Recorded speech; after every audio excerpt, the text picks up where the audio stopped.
Good day, brothers and sisters. Wisdom at Dawn, episode 353.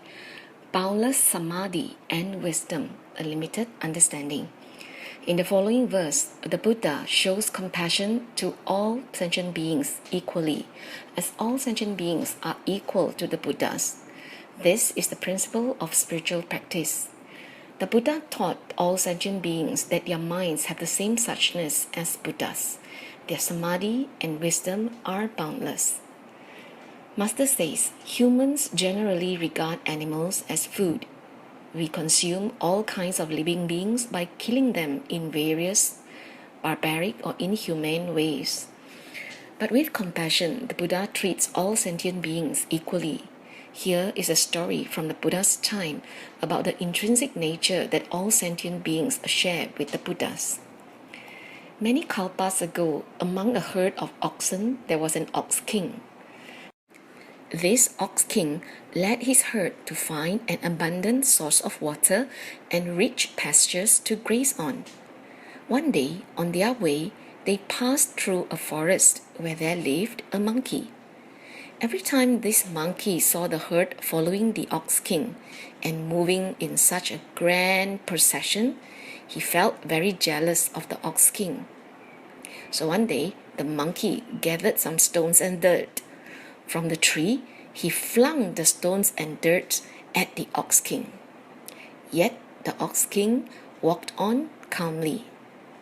The monkey, annoyed at getting no response, once again took rocks and kept throwing them at the ox behind the king. Seeing that the ox king in front had remained so calm and at ease, this ox did not become angry either. The monkey then had rocks thrown at other oxes behind, all whom retained their composure and walked on. However, a young ox had started to turn his head and was about to lose his temper. But when he thought about how the other oxen before him had endured this, he thought to himself, I should learn from them. I should try to behave like them.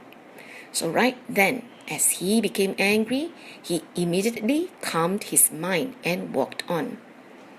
After they finished this part of their journey, they reached another forest. In this forest, a tree god appeared and told the ox king, How admirable, how admirable. What you did was truly admirable. The ox king replied, In the 6 realms, sentient beings are all equal. No matter what causes we planted in the past, no matter what karma we created, in this life we must accept the retributions. The tree god then asked the ox king, In the past, what kind of causes did you exactly sow? To which the ox king started to explain. In the past, I was also a spiritual practitioner, but I was imperfect in my cultivation of the 3 flawless studies, which are precepts, samadhi, and wisdom.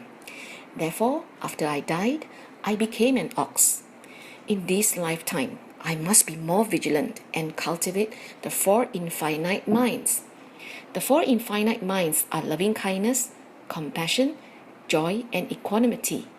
Although I have the appearance of an animal, in my mind, I still preserve my spiritual practice of the 4 infinite minds and the 4 great vows. As the king of ox, he hoped that since he had to face the retribution of being born an ox king, he would still try his best to transform the herd. When the tree god heard this, he thought, Wow, even with the body of an ox, he's still engaged in spiritual practice. I admire him so much. The Buddha then said this to his bhikkhus, Do you know that the herd of oxen is now those of you sitting here before me? And that the ox king then is now I, Sakyamuni Buddha. The ox king had engaged in spiritual practice in the past, but he had a moment of carelessness. What does it mean to be careless? Well, it has to do with the 3 flawless studies. If we uphold precepts, then naturally we'll be able to safeguard our minds. If we guard our precepts, then naturally we will not make mistakes. But if we lack precepts, then in one moment of carelessness, it may lead us to become an ox. So the monkey in the tree was playing pranks. But despite the monkey's rock throwing, the ox remained very calm. Thus, he is said to be adorned with the power of Samadhi and wisdom. With these, he delivers sentient beings. Samadhi and wisdom are the other two of the three flawless studies. So by concentrating our scattered mind, we achieve Samadhi. And by observing and illuminating all principles of matters, when we are in Samadhi, we will gain wisdom. As we engage in spiritual practice, we must also widely promote the Buddha Dharma. We must be adorned by the power of Samadhi and wisdom to transform sentient beings. So in summary, to engage in spiritual practice, we must develop the great aspirations and establish great vows, and then put them into practice. So therefore, be mindful always. 感恩 for listening in. May wisdom and inspiration be with all always.